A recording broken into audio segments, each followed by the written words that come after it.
BVM खबर 24 के सभी दर्शकों का हार्दिक अभिनंदन है। नमस्कार, मैं जगभूषण शर्मा। इस विशेष प्रस्तुति में हम देखेंगे एक मेले का आयोजन जिसका शीर्षक है संस्कार मेला और सेंट्रल थीम है भगवान कृष्ण पर। और यह मेला, संस्कार मेला, ये जो है वो सेक्टर 21 फरीदाबाद के सेक्टर 21B स्थित जीवा पब्लिक स्कूल में आयोजित किया गया। अब मेला किसी भी स्तर का हो, चाहे वो कुंभ का हो या कुटुंब का। जब हम कुटुंब की बात करते हैं तो हमें समाज, वर्गीकृत समाज का एक वर्ग याद आता है, वो है शिक्षक। जो शिक्षक वर्ग है यही जो है शैक्षणिक संस्थान संचालित करता है, स्कूल आदि या दूसरे कॉलेज आदि, ये शिक्षक वर्ग है यही चलाता है। और इसी प्रकार जो जीवा पब्लिक स्कूल है, वहाँ इस स्कूल में ये संस्कार मेला आयोजित किया गया। और संस्कार मेला हो या मेला दूसरा हो, इसका जो मेले का महत्व बढ़ता कब है या समझ कब आता है, कुंभ मेले से लेकर और किसी भी मेले का जो आयोजन का मुख्य उद्देश्य होता है वो विविधता और समावेशिता, ये दोनों को शामिल करता है। इस वक्त हम जीवा स्कूल में खड़े हैं। जीवा स्कूल के प्रांगण में है। यहाँ 15 साल से संस्कार मेला लगता आ रहा है और जिसकी जो थीम है, सेंट्रल थीम अगर माने तो वो भगवान कृष्ण की है। आगे इधर हम देख रहे हैं कि सारे स्टॉल लगे हुए हैं। कृष्णा पाथ चैलेंज, यानी कृष्णा के मार्ग का जो पथ का जो पथ की चुनौतियां हैं, ये उससे संबंधित है। रिंग फिलिंग ट्रम्प, ये तो अलग से है। एक गोकुलवासी स्कोर्स 100, कृष्णा एक नाम अनेक, और कालिया नाग दमन, और ये सारे के सारे जो कृष्णा से संबंधित सारे स्टॉल लगे हुए हैं। और ये प्रांगण है जीवा का, और हम यहाँ पर आए हैं। और ये मेला आप देख रहे हो कि सब जो लोग हैं ये आए हैं सारे और इसको एंजॉय कर रहे हैं और समझेंगे ये मेला किस तरह से, क्या संस्कार मेला है और किस तरह के संस्कार होने चाहिए, इस पर आधारित है। तो बात करेंगे हम जो स्कूल संचालक हैं श्री ऋषिपाल चौहान साहब से, लेकिन उससे पहले बात करते हैं जो स्टॉल लगे हुए हैं।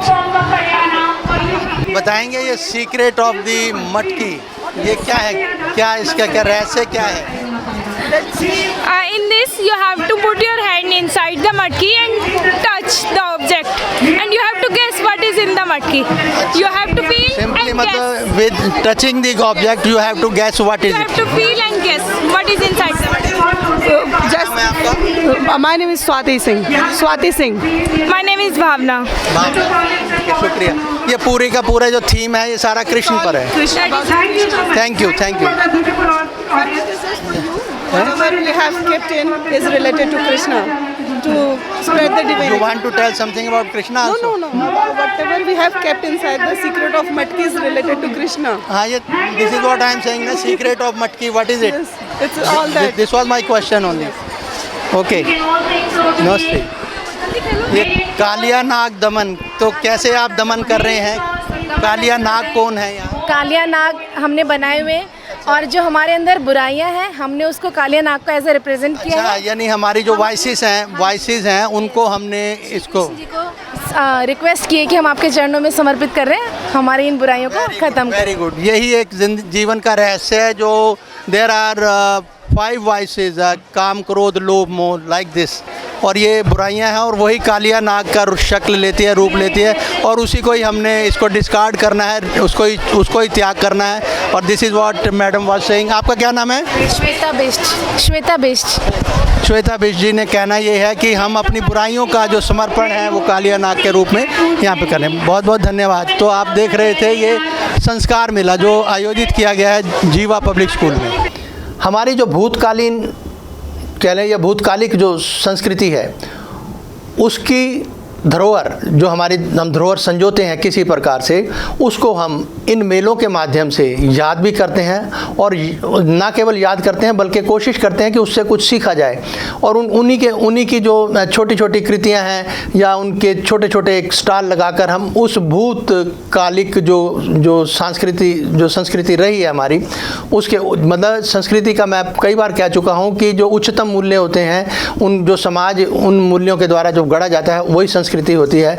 तो किसी भी काल के जो उच्चतम मूल्य हैं उनके जो गढ़ा के समाज जो होता है उसी संस्कृति को ये याद करते हैं मेलों के द्वारा। और वहाँ पे तर्क भी होते हैं। पहला जो दौर था जो कुंभ मेले में जो आज तो जो हो रहा है वो तो अलग बात है, लेकिन वो तर्क शास्त्रार्थ होते थे जब अलग अलग विद्वान जो मिलते थे कुंभ मेले में, तो वो तो एक अतीत की बात रही। और अब भी हम उसी तर्ज पर कम से कम अगर शास्त्रार्थ ना भी हो, लेकिन कुछ चीज़ें हैं जिनको हम चाहे मंचन करें या उनको प्रदर्शन करें उनका किसी भी स्टाइल ऐसे, तो इसमें हमारे जीवन में क्या क्या उपयोगी है, चाहे वो औषधियाँ हो, चाहे वो खान पान हो, व्यंजन हो, या कोई भी जैसे मनोरंजन हो, व्यंजन हो, मनोरंजन हो, ये सब के सब हम इन झलक इन मेलों में देखते हैं। तो आइए हम देखते हैं कि संस्कार मेले में क्या क्या आयोजित हुआ और क्या हमें जो स्कूल के संचालक हैं ऋषिपाल चौहान साहब हमें क्या इस मेले के बारे में बताते हैं, इसका उद्देश्य क्या है। तो मैंने आपको बताया कि चाहे मेला कुंभ का हो या कुटुंब का, तो इसमें हमने समझना वो ही है कि विविधता के साथ समावेशिता को हम समझने की कोशिश करते हैं। तो इस वक्त हम खड़े हैं 21 स्थित जीवा पब्लिक स्कूल में, उसके प्रांगण में, और मेरे साथ इस वक्त हैं ऋषिपाल चौहान साहब जो संचालक हैं स्कूल के, और विगत 15 सालों से ये एक संस्कार मेला लगाते आ रहे हैं। और आज की जो थीम है संस्कार मेले की उसमें कृष्ण, भगवान कृष्ण की है। तो मैं इनसे जानना चाहूँगा कि संस्कार और एक तरफ आज का संसार, इसको हम किस तरह से तुलनात्मक दृष्टि से देखें और किस तरह का संसार हमें भावी चाहिए जनाब। देखिए, किसी भी समय में चाहे सतयुग हो, द्वापर हो, त्रेता हो, कलयुग हो, जीवन शैली के, समाज के, इस ब्रह्मांड के कुछ प्रिंसिपल्स होते हैं।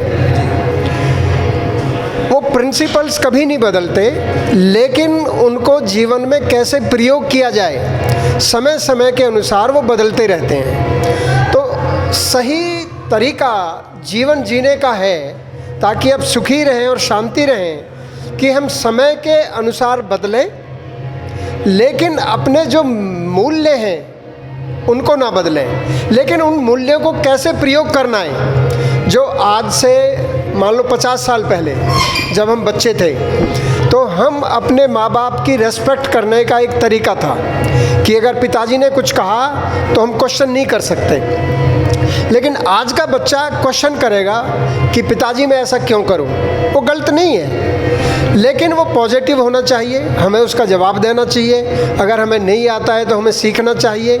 लेकिन उद्देश्य क्या है कि परिवार आपस में मिलजुल करके रहे। प्रिंसिपल है कि मिलजुल करके रहें और प्यार से रहें, लेकिन उसकी प्रोसेस चेंज हो सकती है। तो संस्कार मेले का एक उद्देश्य यही है कि हम उन मूल्यों को दिखाएं और ये बताएं कि आज के युग में भी उनको हम जीवित रख करके प्रीति से, प्रेम से आपस में मिलकर रह सकते हैं। प्रीति प्रेम से जी सकते हैं। समाज के एकीकरण के जो सूत्र हैं उनमें मूल्य हैं, वो उनकी प्राथमिकता है। जीवन मूल्य होते हैं, यानी कुछ आदर्श हैं, कुछ नियम हैं, कायदे हैं। हम अपने बड़ों से कैसे बात करें और क्या क्या हमें, जो अगर प्रातःकाल उठना है तो हमें जीवन जो अपने जो पहला दिन है, जब दिनचर्या है, वो कैसे शुरू करनी है, वगैरह वगैरह बहुत सारी बातें हैं। हमने अभी प्रांगण में देखा कि कृष्ण के थीम पर वो चल रहा था। कृष्ण का जो मूल जीवन दर्शन है वो प्रीति है जनाब। आप ये बताइए कि आज हम अच्छा बावजूद उसके प्रीति का जीवन दर्शन फिलॉसफी रखने वाले कृष्ण को अपने जीवन में अनेक युद्ध, अनेक जो अड़चने हैं, रुकावटें हैं और समस्याएं और जटिलताएं हैं वो पार करनी पड़ी, तो उसके बारे में आप क्या कहना चाहिए? देखिए, जो विचार है, इतने बड़े संसार के अंदर हर व्यक्ति का अपना विचार है और उसकी अपनी कार्यशैली है, जीवन शैली है। तो जैसे प्रीति कहाँ से आएगी? करुणा से। प्रीति एक दर्शाने वाली चीज़ है, क्रिया है। लेकिन जो हृदय के अंदर करुणा नहीं होगी, दया नहीं होगी, तो प्रीति आप नहीं कर सकते हैं। तो यहाँ पर मूल्य कृष्ण भगवान ने ये दिखाया है कि जो व्यक्ति धर्म पर चलता है, जो व्यक्ति धर्म के साथ है, उनको हम कैसे आगे बढ़ाएं, और जो धर्म के साथ नहीं है उनको हम शिक्षित करें और धर्म के रास्ते पर लाएं। आपके मंच पर जो हमने अभी थोड़ी देर पहले शूट किया, ये बच्चे क्या प्रस्तुत करना चाह रहे थे? इतना तो है कि महाभारत का कुछ अंश वो दिखाना चाह रहे थे, द्यूत क्रीड़ा वगैरह का हमने देखा। तो कुल मिला के मंचन कैसा, आपका जो संदेश था वो क्या था? देखिए, इसका संदेश लास्ट में कृष्ण भगवान ने भी कहा है कि जब जब नारी की बेइज्जती होगी, जब जब नारी का अपमान होगा, तो समाज के अंदर असमता आएगी, युद्ध होगा। और संदेश यही है कि हमें नारी का हमेशा सम्मान करना चाहिए, क्योंकि नारी एक प्रकृति है, वो माँ है। एक्चुअली जो कंस्ट्रक्शन ऑफ बॉडी मनुष्य की और औरत की अलग है। औरत के अंदर दया है, औरत के अंदर क्षमा है, औरत के अंदर त्याग की भावना है। तभी बच्चे को वो टट्टी पेशाब में खुद सो करके उसको सूखे में सुलाती है, खुद भूखी रहेगी, बच्चे को वो पहले दूध पिलाती है अपना। तो यहाँ पर नारी हमेशा ही मनुष्य से ऊपर है, क्योंकि आप मकान खरीद सकते हैं, लेकिन मकान को घर बनाने वाली नारी है। उसको स्वच्छ कैसे रखा जाए, घर में डिसिप्लिन कैसे लाया जाए। तो इसमें मंचन में यही दिखाया है कि जो आज रेप हो रहे हैं, बलात्कार हो रहे हैं, और ये कहा जा रहा है कि भाई औरत आदमी के बराबर है। नहीं, औरत हमेशा से ही आदमी से ऊंची है, और हमें औरत की रिस्पेक्ट करनी चाहिए, क्योंकि वो हमारी जननी है। तो इस मंचन में यही दिखाया गया है। औरत जननी है, यानी अगर प्रकृति और पुरुष की तुलना करें, एक दूसरे के पूरक तो हैं ही हैं। दूसरी बात यह है कि जो सम्मान की अधिकारी, जो पहला अधिकार है सम्मान का, वो नारी का ही बनता है। और हम सदा से ही यही कहते आए हैं कि भाई नारी सम्मान जो है इसको प्राथमिकता दीजिए। बाकी आप करो कुछ ना करो, लेकिन उसका सम्मान मत छीनो। ये संतुलन बनाने के लिए, शक्ति संतुलन, अगर समाज का शक्ति संतुलन बिगड़ेगा तो फिर बहुत कुछ बिगड़ता है। तो इस संस्कार मेले में हमने देखा कि सिर्फ खान पान की बात नहीं है, यहाँ एक संदेश है कि सामाजिक एकीकरण, जो समाज की इंटीग्रेशन है, जो एक एकजुटता है, उसको कैसे समझे। और वो बिना जीवन मूल्यों के नहीं समझी जा सकती। और मूल्य युक्त जीवन और एक मूल्यानुगत जीवन जीना ये बहुत आवश्यक है। मेरी उम्मीद है कि यही संदेश नटशल आप कहना चाह रहे हैं सर। बिल्कुल सही है आपका। तो दर्शकों, आपने ये देखा कि किस तरह से संस्कार मेला जीवा में लगा, और हम अब समापन की ओर हैं। और ये इनका पहला जो बाहर पोस्टर है, वहाँ लिखा हुआ है Sanskar Mela 2023 rejoice in lord Krishna's theme carnival. Carnival का मतलब मेला ही होता है, और थीम जो है वो भगवान कृष्ण की है। और हमने उसके कुछ झांकियाँ आपको दिखाई और बात भी करके बताई कि उसके पीछे क्या मकसद था। तो आज की इस रिपोर्ट में फ़िलहाल इतना ही, फिर मिलेंगे। नमस्कार।